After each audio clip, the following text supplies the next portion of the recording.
So I actually have a title for my sermon today, and it's called, Are We There Yet? How many of you have ever heard this phrase, are we there yet? We say that Advent is a season of waiting. How well do you wait?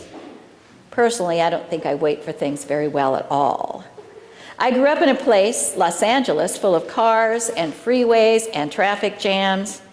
And I thought I waited all the time to get where I was going, to get to the next place, and then to get home. So when I moved away, I never looked back. I can sit and read for hours, but I cannot sit and wait for hours. There's just a difference somehow. Leo says that the whole difference is a sense of movement towards something. So he always takes a longer route if the shorter route has a lot of traffic, because he likes the sensation of moving forward. That's what we're supposed to do during Advent. It should give us a sense of movement, that we are moving forward. And here we are on the 23rd. Here is a direct quote of a childhood conversation with my father. He was driving the car through crowded intersections of Southern California, driving me to the optometrist. Here is what I said. Are we there yet? No. Silence. Are we there yet? No. Silence. Are we there? Karis Lorraine. We get there when we get there. Silence. Dad, I said, why does everything take so long? I waited all day at school for you to come pick me up early for my eye doctor visit, and now I'm waiting again in the car at red lights. And my father said something that went like this. I waited all day for you too, you know, so that I could pick you up early and drive with you to Los Angeles.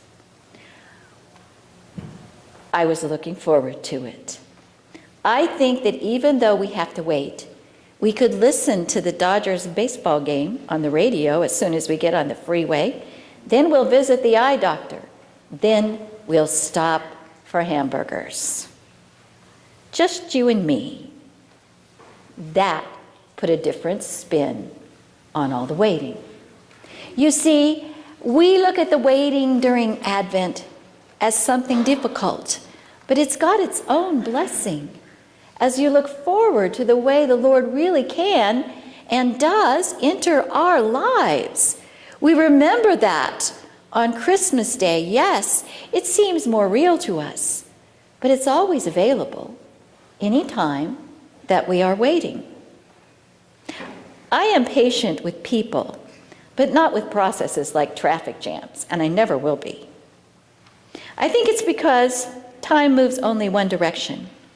Most of us are thinking at any given time about what we might be doing if we weren't doing what we are doing now, or about the past, or about the future. It takes effort to use the gift of time that you have now well, because only in books can you change the past. You can prepare, but we only live in the present. And by the way, this is one important reason why we all pray, especially during Advent, because it helps with the impatience. You exercise patience when you know the gravity of a real situation. I learned just how patient I could be when I was expecting each of our sons. And it was a process I could not possibly hurry. They get there when they get there. You cannot control the development of the baby with your mind. You wait with your whole body. You wait in anticipation. You know that this is a good time in your life, and yet you can hardly wait to get it over with. But that wait, it is hugely important for that baby. We want the baby to come in the fullness of time.